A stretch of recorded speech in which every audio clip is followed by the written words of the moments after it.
My name is Daniel Chiro. I'm a teacher of biology. Today we are going to look at a topic in biology. Under the topic enzymes, we are going to look at how we can name enzymes.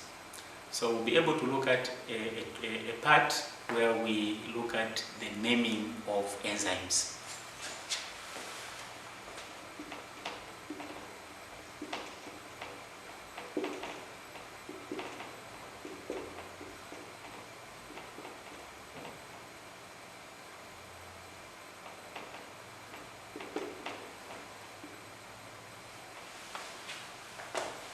Naming of enzymes is sometimes called enzyme nomenclature. So the word that is used is enzyme nomenclature.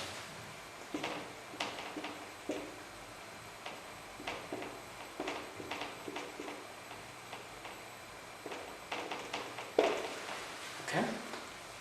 So there are different ways of naming enzymes.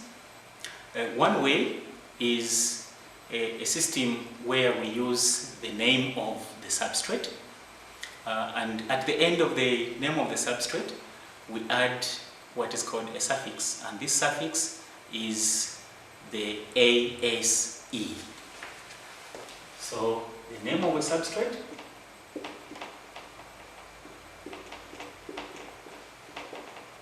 plus a suffix ASE, this part here.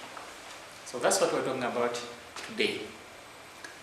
Now, there are different substrates that we can talk about, we are going to describe, and we'll be able to suggest names of enzymes that act on such substrates. For example, when we talk about carbohydrates,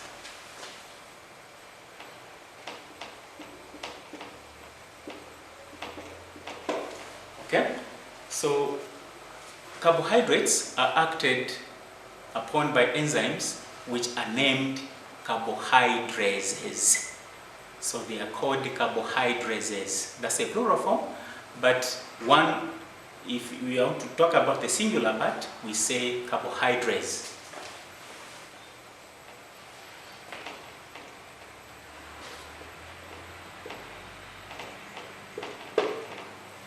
That's carbohydrates. Now look at this. You have a carbohydrate here, which is a substrate. The name of the enzyme is called carbohydrase. The name is being derived from the carbohydrate itself. So the first part here, up to R, this part is the same as this part here. Carbohydrate.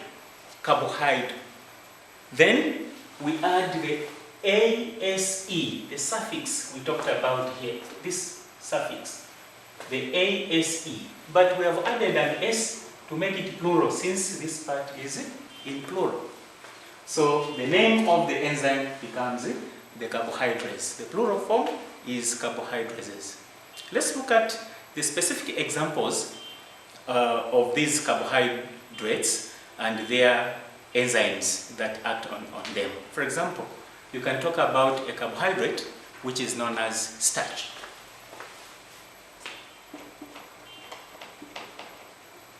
Now, starch is also called amylose.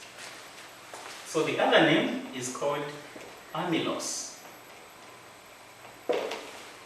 So the enzyme is named from the amylose. So the last part here, the OSE, changes to the suffix we said, which is ASE. So the name of the carbohydrate, you can guess. I'll pause a little bit so that you try out before I say it. Yeah. So if you got the name amylase, you are correct. Now, you look at this, it's a similar situation. We talked about carbohydrates. So coming from the carbohydrate, the same thing is being applied here. Amylose, amylase. When you look at this part here, it is the same as that part. So, which means that the name of this enzyme is being derived from the name of the substrate on which it is acting. And the substrate name is called the amylose. So the enzyme, the last part here, changes into a suffix ase, which we're able to see there. So the name of the enzyme becomes what is called a carbohydrate. The name of the enzyme is called the amylase. So if you have a substrate maltose, then it becomes easy for you. It is just that part for the name of the enzyme which is going to change into the suffix ase. When you look at this, actually for amylose and maltose, it is just the O that is changing into an A. So it becomes maltase. That is the name of the enzyme. So the enzyme name is the maltase. You can try out if you have sucrose. What will be the name of the enzyme? If you got sucrase, you are correct. Sucre, this part is the same as that part. The OSE transforms into ASE. So the name of the enzyme therefore becomes what is called the sucrase. Let's move to something. Instead of just giving examples on carbohydrates, we can also look at other substrates. So let us look at if the substrate is a protein. So if the substrate is a protein, then the name of the enzyme becomes what is called a protease. So we have a protein, and the substrate is called, the enzyme is called a protease. Again, here the suffix ase is being applied. So you have a protein, and then this part forms the parent or the first part of the name of the enzyme, followed by the IN changes into ASE, so it becomes a protease. So we call this protease as the name of the enzyme. There are different, actually, proteases that do exist. Okay, so for example, one example of a protease is an enzyme which is called peptidase. So again here, it means that the substrate on which this one is acting, it must have the name with that part, which is actually a peptide. So the substrate is a peptide, the name is the name of the enzyme is peptidase. So the same system is being followed, where we have the ASE added to the substrate that the enzyme acts on. So the other one is to talk about the lipids, which are actually fats and oils. So generally those are called lipids. Now the enzymes that act on lipids are called lipases. Again here, this part is that part. And then the ASE replaces the IDS. So the lipids form lipases. So if it is a lipid, then the protein and the enzyme is called the lipase. We call it the lipase. Now, this is one way of naming enzymes. But you should also understand that proteins are named also using a different system. just like there are other systems that are used and other ways of naming enzymes. Different enzymes, there are different ways in which enzymes can be named. So I'll pick one example before we end the lesson.